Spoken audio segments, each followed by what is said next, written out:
지금 여러분 발밑에서 꼬리를 흔들고 있는 그 강아지, 창가에서 햇볕을 쬐고 있는 그 고양이를 당장 쳐다보십시오.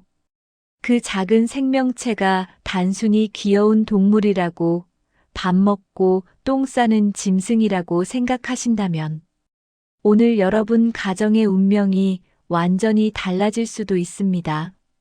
멀쩡하게 뛰어놀던 반려동물이 어느 날 갑자기 시름시름 앓다가 세상을 떠나는 일, 아무것도 없는 허공을 보고 미친 듯이 지저대는 행동, 이것들이 우연이 아니라는 사실을 아십니까?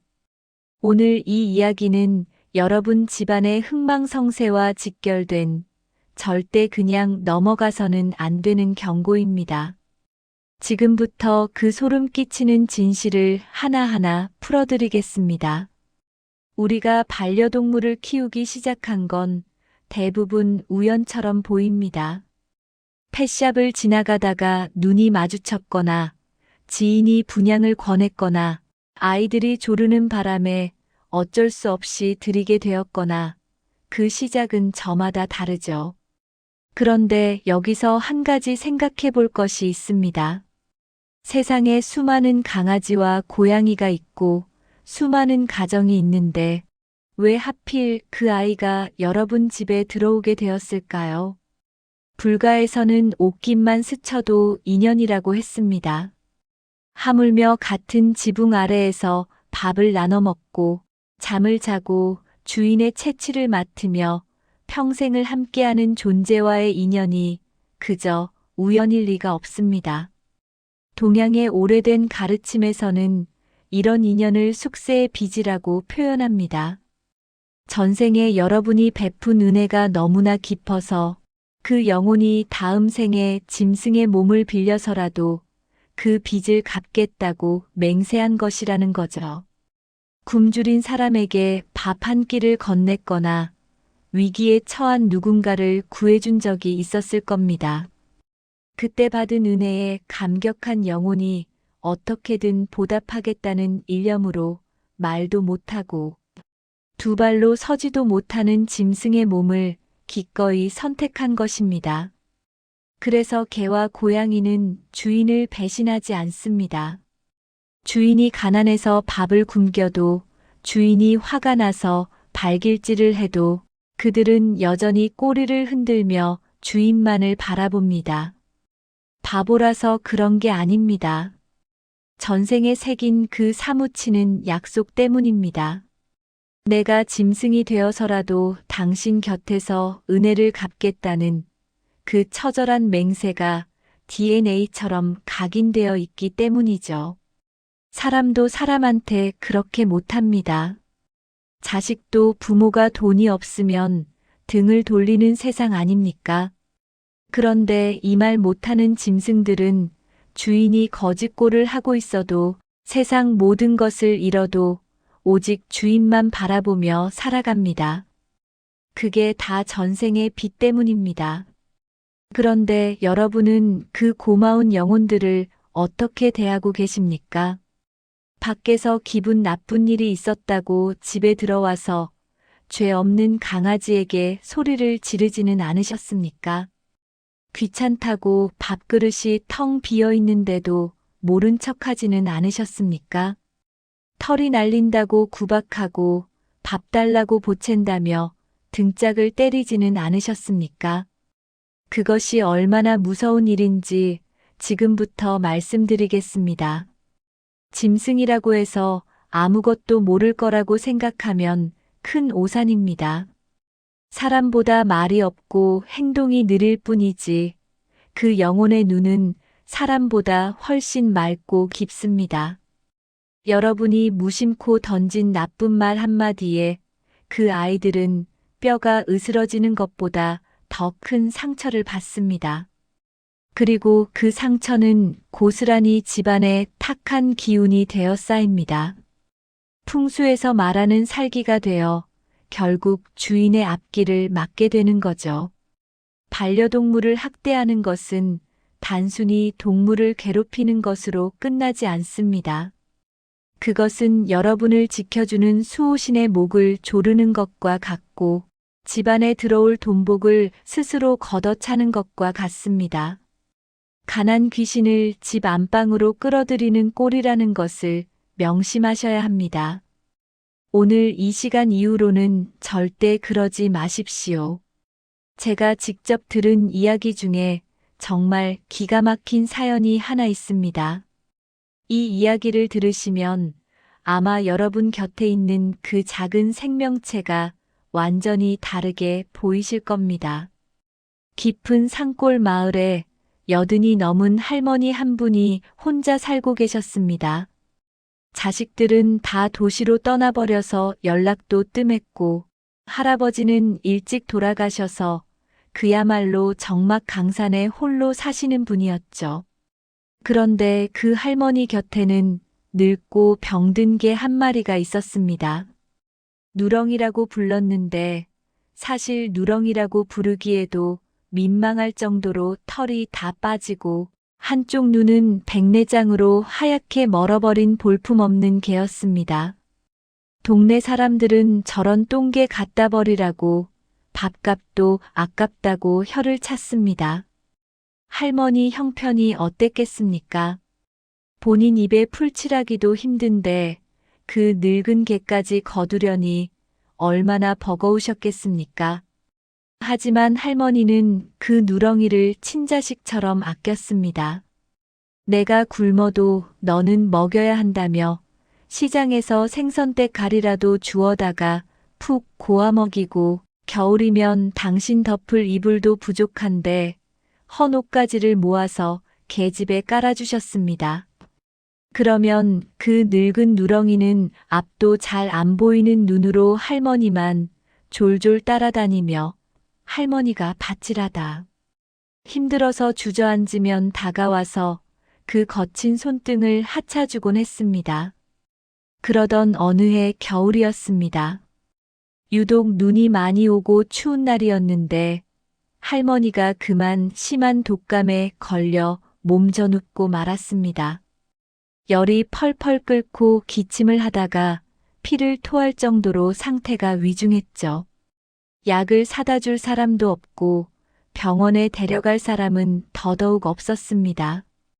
차가운 냉골방에서 할머니는 이제 내가 갈 때가 되었구나 하고 죽음만 기다리고 있었습니다.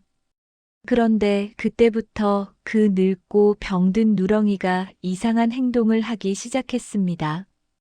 평소에는 기운이 없어서 마루 밑에 웅크리고만 있던 녀석이 갑자기 방문 앞을 가로막고 서서 허공을 향해 미친 듯이 짖기 시작한 겁니다.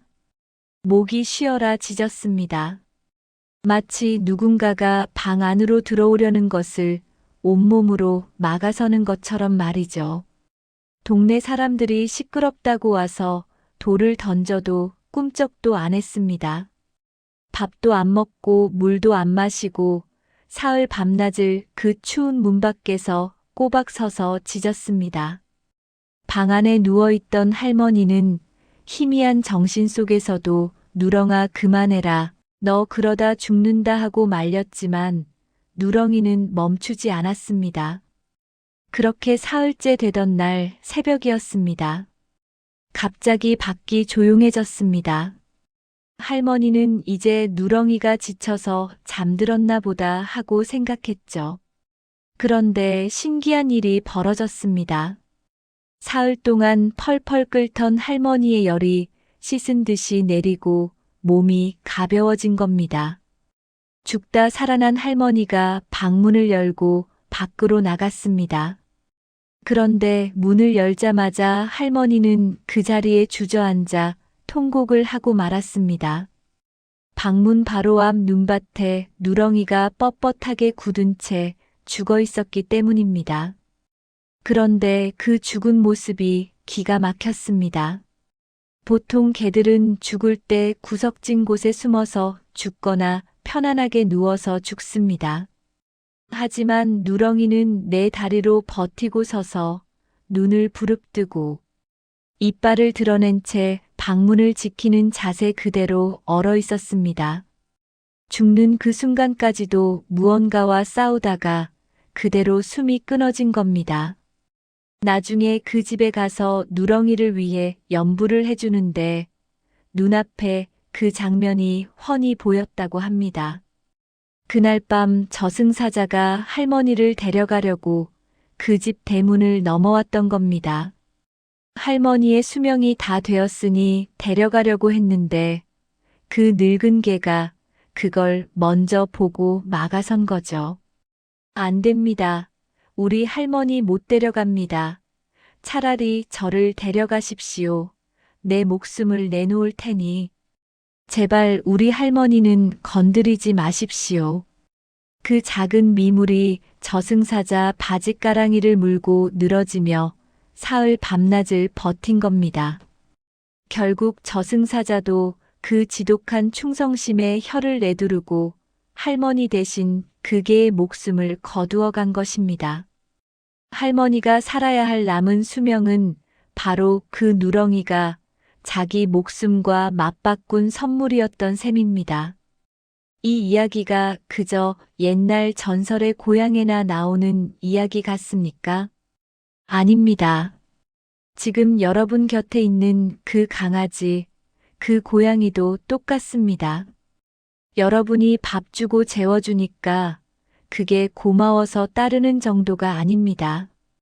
전생에 여러분에게 입은 은혜가 얼마나 크고 깊었으면 짐승의 탈을 쓰고 태어나서까지 주인을 위해 목숨을 내놓겠습니까? 여러분이 회사에서 힘들어서 술 먹고 들어오면 강아지가 꼬리를 치며 반기죠. 고양이가 슬그머니 와서 무릎에 앉죠. 그게 그냥 반가워서 그러는 게 아닙니다. 주인님, 오늘 밖에서 묻혀온 그 더러운 세상의 때, 그 독한 스트레스와 살기, 제가 다 받아낼게요. 저한테 다 털어버리시고 주인님은 편안하세요. 이렇게 말하며 여러분의 나쁜 기운을 자기 온몸으로 닦아내고 있는 겁니다. 걸레가 더러운 것을 닦아내면 자기는 더러워지듯이 여러분의 영혼을 맑게 해주기 위해 짐승들은 자기 영혼을 태우고 몸을 상해가며 여러분을 지키고 있는 겁니다. 그런데 그런 아이들을 보고 똥오줌 못 가린다고 신문지 말아서 때리셨습니까? 늙어서 병원비 많이 나온다고 산에 갖다 버릴까 생각하셨습니까? 가슴에 손을 얹고 생각해 보십시오. 사람이면 그래서는 안 됩니다. 짐승만도 못한 사람이라는 말이 왜 있겠습니까? 짐승은 은혜를 알기에 목숨을 바치는데 사람은 조금만 귀찮으면 그 은혜를 헌신짝처럼 버리니까 하는 말입니다. 지금 이 순간부터 여러분 곁에 있는 반려동물을 다시 보십시오. 그 눈망울을 가만히 들여다보십시오. 그 깊은 눈 속에 여러분을 향한 무한한 사랑과 희생이 담겨 있는 게 보이십니까? 그 아이는 지금 말하고 있습니다. 주인님, 저는 괜찮아요. 주인님만 건강하시면 저는 아파도 괜찮아요. 이 소리가 들리신다면 여러분은 복받을 자격이 있는 분들입니다. 자, 이제 마음을 단단히 먹으시고 들으셔야 합니다. 이토록 고마운 아이들이 우리를 위해 보내는 아주 위험하고도 구체적인 신호들이 있습니다. 이 신호만 제대로 알아도 여러분은 집안에 닥칠 큰 재앙을 미리 막고 사랑하는 아이들도 지킬 수 있습니다. 정말 중요한 내용이니 한 글자도 놓치지 마십시오. 먼저 가장 흔하게 볼 수 있는 신호부터 말씀드리겠습니다. 평소에는 순하던 아이가 갑자기 아무것도 없는 허공을 보고 미친 듯이 짖거나 방구석이나 옷장 앞을 뚫어지게 쳐다보며 털을 곤두세우는 것을 본 적이 있으실 겁니다. 많은 분들이 이럴 때 시끄럽다고 혼내거나 무섭다고 그냥 피하고 맙니다. 하지만 절대 그래서는 안 됩니다. 부산에 사시는 한 보살님 이야기가 있습니다. 이분께는 아주 얌전한 시추 한 마리가 있었는데 어느 날부터인가 안방 문지방 앞만 지나가면 그렇게 짖더랍니다. 아무것도 없는데 마치 누가 서 있는 것처럼 으르렁거리고 못 들어오게 막더라는 거죠. 그 보살님은 개가 나이를 먹어서 노망이 났나 보다 하고 빗자루로 때려서 쫓아냈습니다. 그런데 사달은 바로 그날 밤에 났습니다. 건강하던 남편분이 화장실을 가려고 그 문지방을 넘다가 발이 걸려 넘어지셨는데 그대로 뇌진탕으로 쓰러지신 겁니다. 병원에서는 조금만 늦었으면 돌아가실 뻔했다고 했습니다. 나중에 그 집 터를 보니 그 안방 문지방 자리에 시커먼 객기 하나가 딱 버티고 서 있었다고 합니다. 그 얌전하던 시추는 그 객기가 주인한테 해코지할까봐 그렇게 목이 터져라 짖어서 경고를 했던 겁니다. 짐승의 눈에는 산 사람 눈에 안 보이는 살기가 보입니다. 만약 여러분 집에 있는 아이가 허공을 보고 짖으면 혼내지 마시고 그 자리에 소금을 한 줌 뿌리시거나 향을 피워주십시오. 아이가 주인을 위해 영적인 전쟁을 하고 있는 중입니다. 그 경고를 무시하면 안 됩니다. 두 번째 신호는 더 직접적입니다. 강아지나 고양이가 주인의 몸 특정 부위를 유난히 핥거나 비비는 행동을 하는 경우입니다. 물론 주인을 핥는 것 자체는 애정 표현이 맞습니다. 하지만 유독 평소와 다르게 집요하게 배나 가슴 혹은 머리 같은 한 곳만 계속해서 핥는다면 이야기가 달라집니다. 이것은 단순한 애교가 아니라 주인의 몸에 생긴 병을 치료하려는 필사적인 시도입니다. 한 거사님 이야기가 있습니다. 이분은 평소에 술, 담배를 즐기시고 건강검진 같은 건 거들떠보지도 않는 분이었습니다. 그런데 이분이 키우던 고양이가 어느 날부터인가 자꾸 거사님 배 위에 올라와서 그루밍을 하고 그 자리를 혀가 닳도록 핥더랍니다. 귀찮아서 밀쳐내도 밤에 자고 있으면 또 와서 배를 핥고 또 핥고 그랬답니다. 처음에는 그냥 그러나 보다 했는데 나중에는 그 부위가 쓰라릴 정도여서 혹시나 하는 마음에 병원에 가보셨답니다. 그런데 검사 결과가 충격적이었습니다. 고양이가 핥던 바로 그 위장 자리에 암세포가 자라고 있었던 겁니다. 다행히 초기에 발견해서 수술하고 완치를 하셨습니다. 그런데 더 기가 막힌 건 그 다음입니다.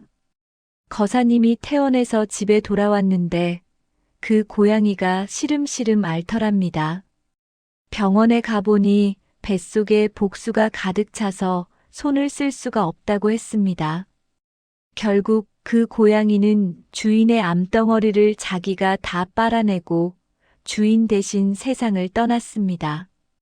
동물들은 본능적으로 주인의 몸에서 나오는 나쁜 기운을 감지합니다. 그리고 자기가 아플 것을 알면서도 그 도끼를 빨아들여 주인을 살립니다. 그러니 내 몸 한 구석을 자꾸 핥는다면 귀찮다 하지 마시고 내 건강을 한 번쯤 의심해 보셔야 합니다. 그 아이는 여러분에게 병원에 가보라고 당신 몸 어딘가가 이상하다고 온몸으로 말하고 있는 겁니다. 이 신호를 무시하면 나중에 큰 후회를 하게 됩니다. 마지막으로 가장 중요하고도 가슴 찢어지는 신호가 있습니다. 바로 이유 없는 갑작스러운 죽음입니다. 노안으로 자연스럽게 가는 것이 아니라 정말 멀쩡하게 밥 잘 먹고 뛰어놀던 아이가 하루아침에 급사를 하거나 산책 나갔다가 갑작스러운 사고로 무지개 다리를 건너는 경우입니다. 주인 입장에서는 하늘이 무너집니다. 내가 관리를 잘못해서 그런가 자책하고 괴로워합니다. 하지만 너무 슬퍼만 하지 마십시오. 정말 냉정하게 들리겠지만 이것은 그 아이가 주인의 애군을 안고 떠난 것입니다. 서울에 사시던 젊은 부부의 사연입니다. 결혼을 앞두고 신혼 살림을 차린 집에 강아지를 한 마리 데려왔습니다. 그런데 결혼식을 일주일 앞두고 그 건강하던 강아지가 갑자기 심장마비로 세상을 떠났습니다. 부부는 불길하다며 울고불고 난리가 났습니다. 결혼을 미뤄야 하나 고민까지 했죠. 그런데 결혼식 당일 식장으로 가는 웨딩카가 사거리에서 큰 트럭과 부딪히는 대형 사고가 났습니다. 차가 반파될 정도로 큰 사고였는데 천만다행으로 그 부부는 털끝 하나 다치지 않고 걸어 나왔습니다. 사람들은 천운이라고 했지만 진실은 다릅니다. 그 강아지가 일주일 먼저 가서 저승길을 막아준 겁니다. 원래는 그 부부가 당했어야 할 화를 그 작은 생명이 미리 다 가져간 겁니다. 사람에게 들어오는 살은 그 힘이 너무나 강해서 웬만한 방법으로는 막기가 힘듭니다. 그때 가족이나 다름없는 짐승이 자기 목숨을 던져서 그 살을 가로채는 것입니다. 액바지가 되어 주인의 불행을 안고 떠난 것입니다. 그러니 짐승이 갑자기 죽었다고 해서 재수 없다고 물건을 다 갖다 버리거나 하지 마십시오. 그 아이는 여러분을 살리고 짐승의 탈을 벗고 더 좋은 곳으로 떠난 것입니다. 오히려 나 대신 죽어준 그 고마운 영혼을 위해 따뜻한 밥 한 끼라도 더 챙겨주지 못한 것을 참회하고 그 마지막 가는 길을 정성껏 배웅해 주어야 합니다. 그것이 살아남은 주인이 해야 할 최소한의 도리입니다. 자, 이제 우리 아이들이 보내는 신호가 보이십니까? 무섭기도 하고 고맙기도 하고 마음이 복잡하실 겁니다. 하지만 걱정하지 마십시오. 이렇게 고마운 아이들을 허무하게 보내지 않고 주인도 살고 짐승도 건강하게 오래오래 함께 사는 방법이 있습니다. 돈 드는 거 아닙니다. 지금 당장 집에서 할 수 있는 아주 간단하지만 강력한 방법들입니다. 먼저 밥그릇 위치부터 확인해 보십시오. 지금 당장 강아지나 고양이 밥그릇이 어디에 있는지 살펴보세요. 혹시 현관문 바로 앞이나 베란다, 구석, 혹은 화장실 문 옆에 두지 않으셨습니까? 만약 그렇다면 지금 당장 옮기셔야 합니다. 그것은 복을 내쫓는 배치입니다. 풍수적으로 현관은 사람과 복이 들어오는 곳이기도 하지만 밖에서 묻어온 온갖 먼지와 잡기도 함께 들어오는 통로입니다. 그곳에 밥그릇을 두는 것은 내 집을 지켜주는 수호신을 문전박대하는 것이나 다름없습니다. 밖에서 들어오려던 재물운이 개 밥그릇에 막혀서 도로 나갑니다. 또한 화장실은 집안에서 가장 음기가 강하고 부정한 기운이 물과 함께 빠져나가는 곳입니다. 그 앞에 밥그릇을 두면 아이들이 나쁜 도끼를 밥과 함께 먹게 됩니다. 그러니 당연히 시름시름 앓을 수밖에 없고 병원비로 돈이 줄줄 새는 겁니다. 그렇다면 어디가 명당일까요? 밥그릇은 항상 거실 안쪽이나 주방 쪽, 즉 사람의 온기가 가장 많이 머무는 따뜻한 곳에 두십시오. 가족들이 밥 먹는 식탁 근처면 더 좋습니다. 짐승도 한 식구로 대접해 주어야 그 아이들도 신이 나서 집안의 재물을 물어옵니다. 밥그릇 밑에 붉은색 천이나 방석을 깔아주면 금상첨화입니다. 붉은색은 나쁜 기운을 막고 양기를 북돋아줍니다. 사소해 보이지만 이것이 짐승 풍수의 기본 중에 기본입니다. 다음으로 하루에 한 번 기운을 나눠주는 쓰다듬기가 있습니다. 그냥 예쁘다고 머리만 대충 만지는 게 아닙니다. 순서와 방법이 있습니다. 이것은 일종의 기운 교환 의식입니다. 먼저 따뜻한 손바닥으로 아이의 미간, 즉, 눈과 눈 사이를 검지손가락으로 살짝 눌러주십시오. 이곳은 제3의 눈이 있는 곳으로 영적인 기운이 통하는 문입니다. 거기서부터 시작해서 척추를 따라 꼬리 끝까지 손바닥으로 쭉 쓸어내려 주십시오. 털을 빗겨준다는 느낌으로 천천히 하시면 됩니다. 이때 입으로는 고맙다, 미안하다, 사랑한다라고 3번 말하십시오. 불경을 아신다면 옴마니 밤매움을 외우셔도 좋습니다. 이것은 주인의 따뜻한 양기를 동물에게 나눠주고 동물의 순수한 충성심을 주인이 받는 과정입니다. 밖에서 들어온 주인의 탁한 기운은 짐승이 가져가서 정화하고 주인의 맑은 양기는 짐승에게 전해져서 면역력을 높여줍니다. 하루에 딱 한 번만 자기 전에 이렇게 해주셔도 아이들 눈빛이 달라지고 집안에 겉돌던 탁한 공기가 맑게 정화되는 것을 느끼실 겁니다. 짐승이 건강해야 주인도 건강합니다. 이 간단한 의식 하나로 여러분과 아이 사이에 더 깊은 영적 유대가 형성되고 그 아이의 수호 능력도 강해집니다. 귀찮다고 대충 넘기지 마시고 진심을 담아서 해주십시오. 마지막으로 이미 무지개 다리를 건넌 아이들을 위한 방법이 있습니다. 이 부분을 듣고 계신 분들 중에 혹시 먼저 떠난 아이 생각에 가슴 아픈 분들이 계시다면 더 잘 들으십시오. 이것이 그 아이를 위한 최고의 선물입니다. 만약 키우던 반려동물이 떠났다면 절대 울고만 있어서는 안 됩니다. 그 아이가 편안하게 갈 수 있도록 깨끗한 흰 천이나 한지에 싸서 보내주시는 것은 기본입니다. 하지만 가장 중요한 것은 49일 동안 그 아이가 쓰던 밥그릇을 절대 치우지 않는 것입니다. 그 밥그릇을 평소 두던 자리에 그대로 두시고 매일 깨끗한 물과 사료를 조금씩이라도 채워주십시오. 짐승의 영혼은 사람보다 단순해서 자기가 죽은 줄도 모르고 집을 맴도는 경우가 많습니다. 주인을 지켜야 한다는 일념 하나로 죽어서도 집을 못 떠나는 겁니다. 그때 밥그릇이 없으면 당황하고 배고파서 구천을 떠돌게 됩니다.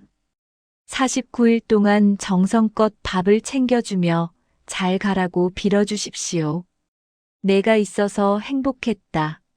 이제 무거운 짐 내려놓고 편히 가거라 하고 말해주십시오. 그것이 마지막 가는 길 배고프지 말라는 주인의 마지막 배려이자 전생의 빚을 완전히 청산하는 길입니다.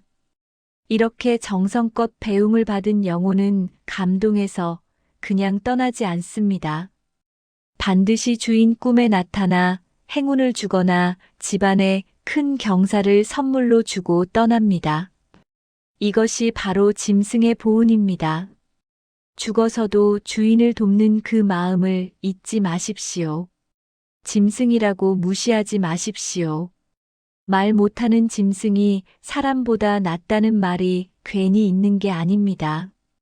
오늘 집에 들어가시면 꼬리치며 반기는 그 아이를 꼭 껴안아 주십시오. 그리고 귀에 대고 이렇게 속삭여 주십시오. 나를 지켜줘서 고맙다. 다음 생에는 꼭 사람으로 태어나거라. 이 한마디가 그 아이의 업장을 녹이고 여러분의 가정에 큰 복을 불러올 것입니다. 그 작은 생명체가 여러분을 얼마나 사랑하는지, 얼마나 헌신하고 있는지 이제 아셨으니 제발 그에 걸맞게 대해 주십시오. 세상에서 가장 순수하고 가장 조건 없는 사랑을 주는 존재가 바로 여러분 발치에 있습니다. 그 존재를 함부로 대하는 것은 하늘이 내려준 복을 발로 차버리는 것과 같습니다. 반대로 그 존재를 귀하게 여기고 사랑으로 대하면 그 복이 배가 되어 돌아옵니다. 이것이 우주의 법칙이고 인과응보의 진리입니다. 여러분이 베푼 사랑은 반드시 여러분에게 돌아옵니다. 짐승을 귀하게 여기는 마음이 곧 부처의 마음이고 그 따뜻한 마음이 여러분의 삶을 복되게 만들 것입니다. 오늘 이 이야기가 여러분 가슴에 작은 울림이 되었다면 주변의 반려동물을 키우는 분들에게도 이 이야기를 전해주십시오.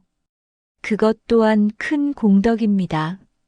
누군가의 무지가 그 집 아이를 불행하게 만들고 그 집안의 운을 꺾을 수도 있으니까요. 여러분이 아는 것을 나누는 것, 그것이 세상을 조금 더 따뜻하게 만드는 일입니다. 날마다 좋은 날 되시고 여러분과 여러분의 반려동물 모두 건강하고 행복하시길 진심으로 빕니다. 그 작은 생명체가 여러분 곁에 있는 매 순간이 기적이고 축복임을 잊지 마십시오.